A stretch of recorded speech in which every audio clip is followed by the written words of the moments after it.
Hello friends, स्वागत है आप सभी का एक बार फिर से आपके अपने यूट्यूब चैनल पढ़ाई वेद पीके में। तो दोस्तों, जैसा कि मैंने आप सभी को बोला था कि मैं यहाँ पे आपको कक्षा 8 के लिए आपको जो असेसमेंट दिए गए हैं आपके अपने स्कूल में, या फिर अगर नहीं दिए गए हैं तो यार जैक के वेबसाइट पे अपलोड कर दिए गए हैं।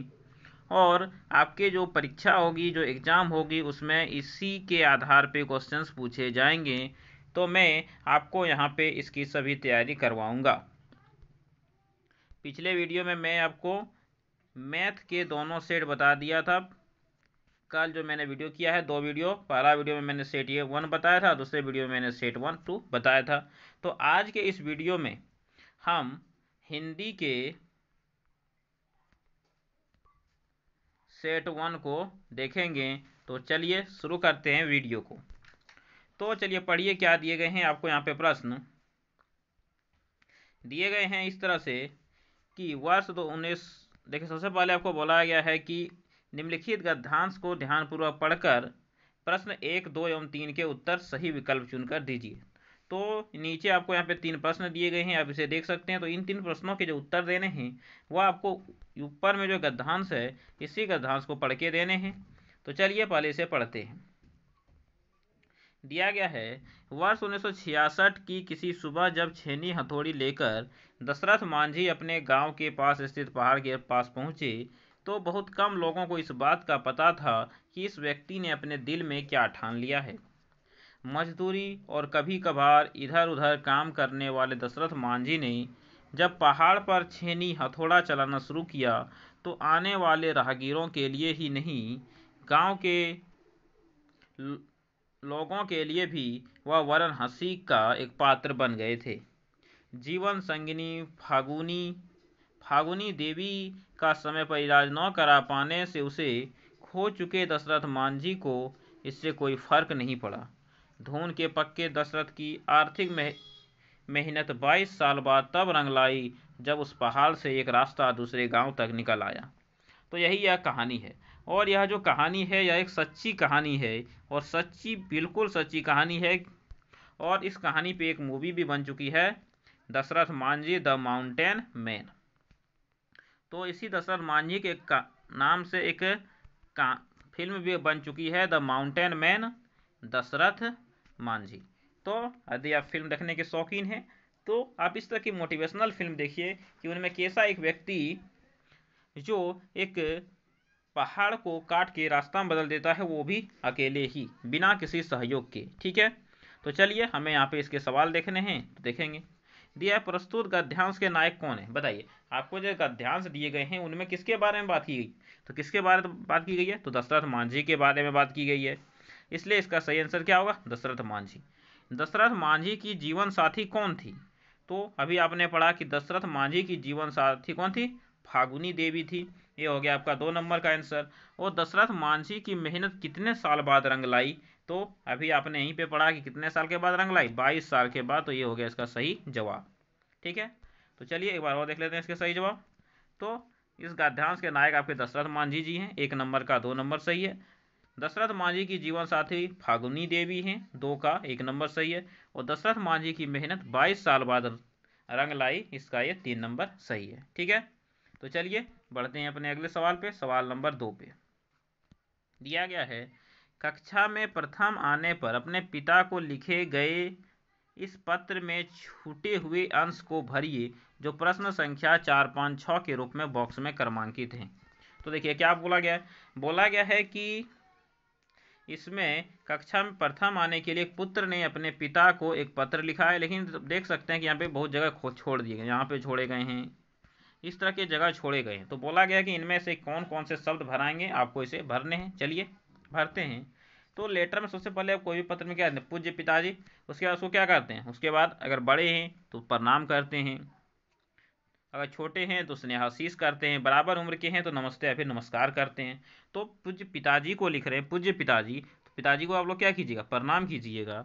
तो इस तरह से अब क्या होगा, 4 नंबर में का जो दिया है यहाँ पे देख लीजिए, ये कितने नंबर है, 4 नंबर। तो 4 नंबर में क्या लिखिएगा, सादर प्रणाम। तो 4 नंबर का 1 नंबर हो जाएगा बिल्कुल सही, सादर प्रणाम।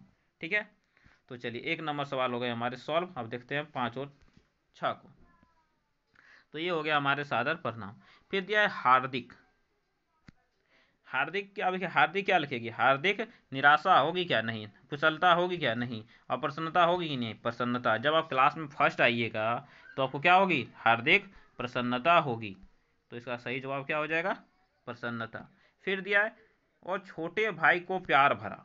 अच्छा बताइए, छोटे भाई को प्यार भरा क्या दीजिएगा, प्रणाम कीजिएगा। प्यार भरा प्रणाम नहीं होता है, मार्गदर्शन होता है क्या, हार्दिक होता है, नहीं। छोटे भाई को प्यार भरा क्या दीजिएगा, तो आशीर्वाद दीजिएगा। तो इसका आंसर क्या हो जाएगा, बिल्कुल सही, इसका आंसर हो जाएगा आशीर्वाद।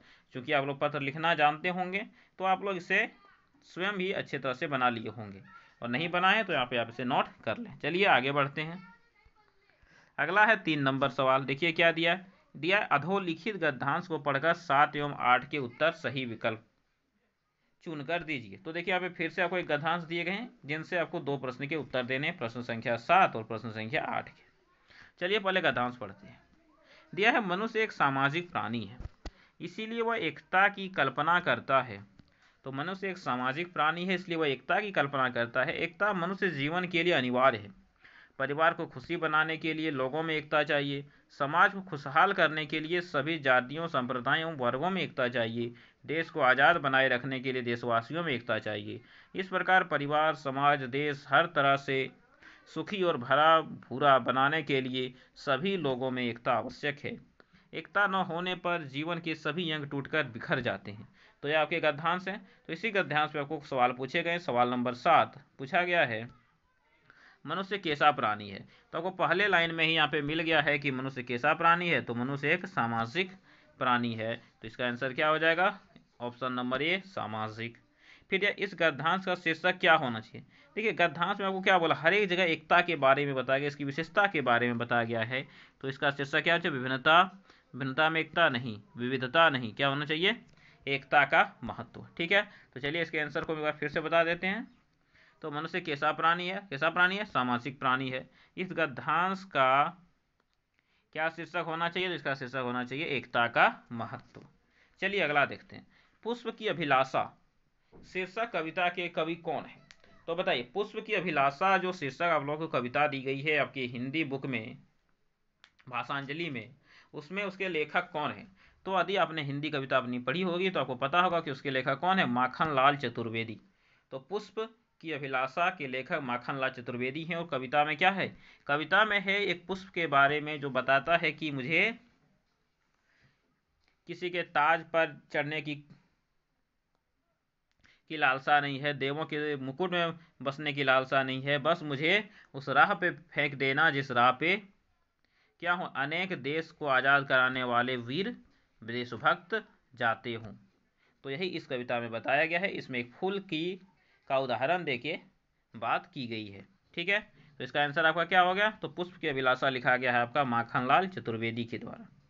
छोटा जादूगर के चरित्र की मुख्य विशेषता थी। आपके हिंदी पाठ्य पुस्तिका में एक कविता है छोटा जादूगर, और ये सवाल आपको वहां से दिया गया है। तो इसमें दिया क्या, वह देशभक्त था, नहीं। स्वाभिमानी था, नहीं।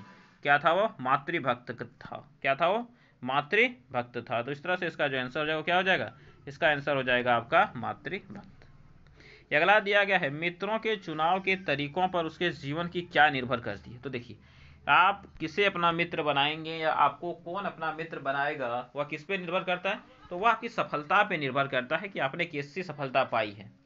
देख मान लीजिए कि यदि आप एक ऑफिसर हैं, आप कहीं के कलेक्टर हैं, तो आपके जो मित्र होंगे वो भी उसी स्तर के होंगे। आपके मित्र कलेक्टर होंगे, एसपी होंगे, वीडियो होंगे, मंत्री होंगे, इस तरह के आपके मित्र होंगे। मान लीजिए कि आप एक किसान है, तो क्या वो सब आपके मित्र बनेंगे, नहीं। तो मित्रों का जो चुनाव का तरीका है वो क्या निर्भर करेगा, वह उसके और आपके जीवन की सफलता पर निर्भर करेगा कि आप कितने सफल हैं। तो इस तरह से इसका आंसर क्या हो जाएगा, 11 का 1। फिर यह पथ पर चलने से पहले किस चीज की पहचान कर लेनी चाहिए। तो देखिए कोई भी पथ पर चलने से पहले किस चीज की पहचान कर लेनी चाहिए, तो वह है बाट की पहचान कर लेनी चाहिए। किसकी पहचान, बाट की पहचान। ठीक है, आपके कहानी में एक कविता है पथ का राही, उसमें ये दिया गया है। ये सवाल आपका वहां से है, तो इसका आंसर क्या हो गया आपका, सवाल नंबर 2। ठीक है, चलिए अगला चलते हैं। सवाल नंबर 13। दिया गया है पद्मा ने सम्राट अशोक को जीवित क्यों छोड़ दिया था। पद्मा ने सम्राट अशोक को जीवित क्यों छोड़ दिया था, यह भी आपकी पुस्तक से है। क्यों? अशोक का हृदय परिवर्तन हो गया था, अशोक डर गए थे, पद्मा युद्ध नहीं चाहती थी, उपरोक्त में से कोई नहीं। देखिए क्या हुआ था। क्या था कि जब कलिंग और मगध के बीच का युद्ध हो रहा था, कलिंग एक राज्य था जो कि तमिलनाडु में है, और मगध एक राज्य था जो कि अभी किसे कहते हैं, बिहार में। तो मगध का सम्राट अशोक था। मगध का सम्राट अशोक था। आप लोगों ने अशोक के बारे में तो सुना ही होगा। तो मगध का सम्राट आपका अशोक था, और वह पूरे भारत को और पूरे विश्व को विजय प्राप्त करना चाहता था। तो उन्होंने पूरे भारत में विजय प्राप्त कर ली थी। एकमात्र राज्य बचा था, वह था कलिंग। तो कलिंग के साथ मगध की जो लड़ाई चल रही थी वो 4 सालों से चल रही थी। कलिंग के साथ मगध की लड़ाई 4 सालों से चल रही थी, लेकिन कलिंग ने आत्मसमर्पण नहीं किया था। एक दिन कलिंग का जो राजा था वह युद्ध में मारा गया। तो फिर अशोक ने अब उस राज्य पर कब्जा करने के लिए, अधिकार करने के लिए वह उस राज्य की ओर निकल गया। तो जब उस राज्य में, आप लोग जानते हैं कि पहले राज्य में क्या होता था, किला होता था। जब वो किला के पास गया और जब किला खुला तो वहां से देखता है कि बहुत सी स्त्रियों की सेना वापस आ रही, उधर से आ रही है युद्ध करने के लिए, बहुत सी स्त्रियों की सेना। और उस सेना का जो नेतृत्व कर रही थी वह थी पद्मा। पद्मा कौन थी? तो कलिंग के राजा की पुत्री थी पद्मा, मतलब कि कलिंग की राजकुमारी थी। तो जब वह अशोक के सामने आया तो अशोक यह देखकर अचंभित हो गया कि एक स्त्री हाथों में तलवार और धनुष लेके युद्ध करने के लिए आई है। तो चूंकि अशोक स्वाभिमानी था तो वह स्त्रियों से युद्ध नहीं करना चाहता था, और पद्मा की बात सुनकर भी उसने युद्ध करने के लिए हमेशा से त्याग कर दिया, कि उसने युद्ध हमेशा त्याग कर दिया। उसने वचन लिया कि हम कभी भी युद्ध नहीं करेंगे, और इसीलिए पद्मा ने सम्राट अशोक को क्या कर दिया, जीवित छोड़ दिया। मतलब कि अशोक का हृदय क्या हो गया था, परिवर्तित हो गया था। वह युद्ध अब नहीं करना चाहता था, वह हिंसा का मार्ग अपना रहा था। तो 13 का आंसर क्या हो गया, 13 का आंसर हो गया आपका 1। ठीक है, चलिए अगला देखते हैं। दिया है डायन प्रथा किस बात का सूचक है। तो देखिए, आप सभी लोग डायन के बारे में जरूर सुने होंगे। तो डायन प्रथा किस बात का सूचक है? तो क्या सामाजिक प्रगति है? नहीं, या कोई भी सामाजिक प्रगति नहीं है, या सामाजिक कुप्रथा भी नहीं है। या एक सामाजिक कुप्रथा है, लेकिन आपको ऑप्शन इस प्रकार से नहीं दिया गया है, तो इसलिए इसे लिखेंगे या क्या है, या एक अंधविश्वास है, कि डायन प्रथा जो है अंधविश्वास है, डायन नाम का कुछ नहीं होता है। ठीक है, अगला दिया है वीर जननी का पुरस्कार किसे दिया गया है। तो वीर जननी का पुरस्कार किसे दिया गया है, यह भी आपकी पाठ्य पुस्तिका से है। तो यह पुरस्कार दिया गया था आपका वीर जननी का श्रीमती सुब्रव्यम को। एक पुरस्कार आपका किसका दिया गया था, तो वीर जननी का पुरस्कार आपका दिया गया है श्रीमती सुब्रव्यम को। ठीक है, तो चलिए 15 नंबर तक का आंसर आपको बता दिया। अब देखते हैं अपना सवाल नंबर 16।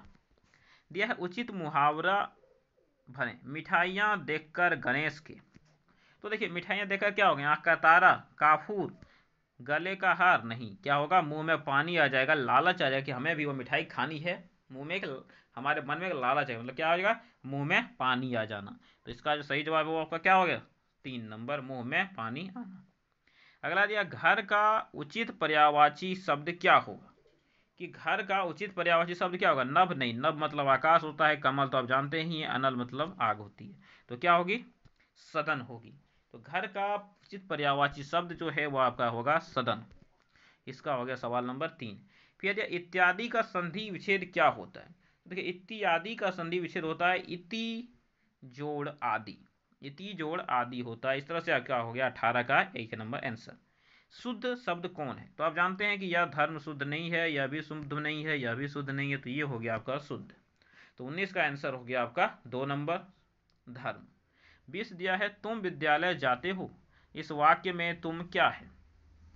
ये तुम विद्यालय जाते, तो किसी के बारे में बोल रहे तो क्या होता है, वो आपका सर्वनाम होता है। तो 20 का आंसर हो गया 1। तो इस तरह से मैंने आपके सेट 1 के हिंदी कक्षा 8 के सभी प्रश्न 20 सवाल करा दिए हैं। ठीक है, लेकिन रुकिए, अभी आपको वीडियो समाप्त नहीं कर रहे। देखिए, यहाँ पे मैंने आपको हिंदी का सेट 1 कराया है। इसके आगे वाले वीडियो में मैं आपके हिंदी का सेट 2 कराने जा रहा हूँ। इसीलिए आप यदि इसे देखना चाहते हैं, अपने एग्जाम्स में अच्छे मार्क्स लाना चाहते हैं, और इसके बाद में आपके साइंस के